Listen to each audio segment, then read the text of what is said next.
Bom dia, boa tarde, boa noite. Não sei que horas que você está assistindo esta videoaula. Eu sou o professor Alex. Esse é o módulo 4, o Ministério Diaconal. E esta é a nossa quarta videoaula, no qual iremos falar sobre os deveres eclesiásticos do diácono. Mostra-nos a história do cristianismo que não tem sido poucos os diáconos que têm se destacado na Igreja do Senhor por seu zelo e trabalho. Se antes os seus deveres se limitavam à congregação, suas obrigações agora vão muito além disso.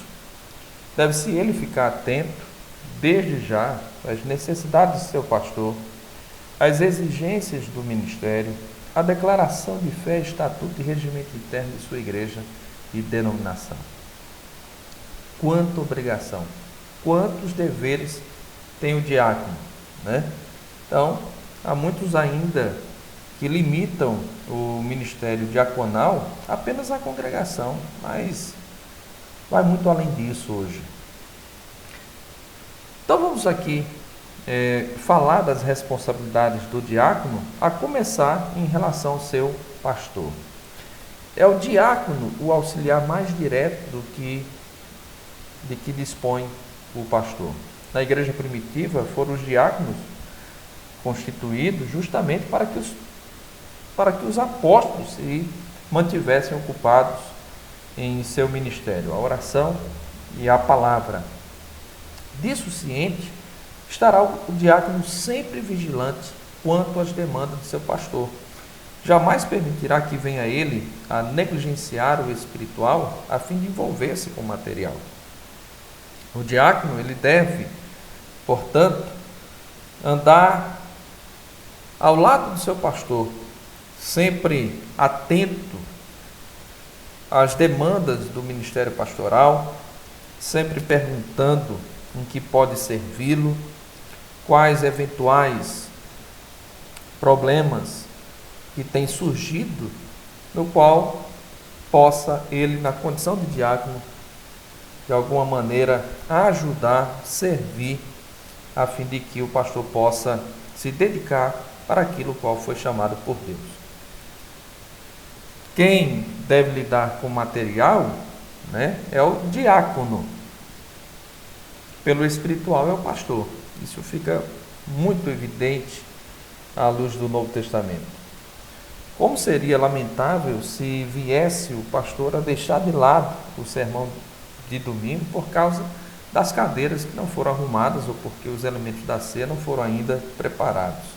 Que os diáconos se encarreguem dessas providências e que no momento da adoração esteja o santuário ou o templo devidamente arrumado. É muito importante lembrar de que essa é uma realidade típica, muito comum, diga-se de passagem, em algumas igrejas. O pastor, em vez de estar debruçando sobre o sermão, qual irá pregar para a congregação e para os visitantes, ele está ocupado com as questões de ordem material, né? Com as cadeiras, com os bancos, se o templo foi arrumado, se os elementos da ceia estão tudo pronto. Então, essas são obrigações e deveres que competem ao diácono. E, portanto, enquanto diáconos e diaconisas, que vocês possam estarem atentos a tudo isso e servirem ao Senhor e à igreja local com eficiência. Vejamos agora as responsabilidades do diácono em relação ao ministério. É muito importante que o diácono esteja em perfeita sintonia com os integrantes do ministério local. Veja-os como companheiros de luta. É provável que na sua igreja, além do pastor, você conte também com um presbítero ou mais presbíteros, né? E além de você, na condição de diácono ou diaconisa, haja outros diáconos também na sua igreja. Vocês formam juntos o ministério local, a liderança local, aqueles responsáveis pelas questões de ordem espiritual, social e material da igreja. Então é muito importante o trabalho em equipe, que você zele pelos demais integrantes do ministério local, jamais intente uma carreira solo. Os obreiros de Deus, eles são vistos sempre em equipe. São os 70 que saem de 2 em 2, os 120 que em perseverante oração aguardam no cenáculo o Pentecostes. A Bíblia descreve a vida cristã comunitariamente, né? Ou como um trabalho em equipe. Então, fuja do individualismo, da carreira e do ministério solo. Entenda que o ministério local vai muito além de você mesmo. Inclui outras pessoas, seu pastor, presbíteros e diáconos, todos quanto Deus tem chamado para estar à frente da igreja e colaborar para o bom sucesso dela. Então seja mais um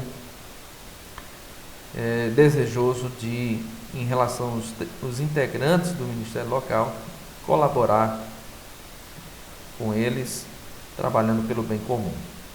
Seja amigo de todos, de cada um em particular, um cooperador sempre querido.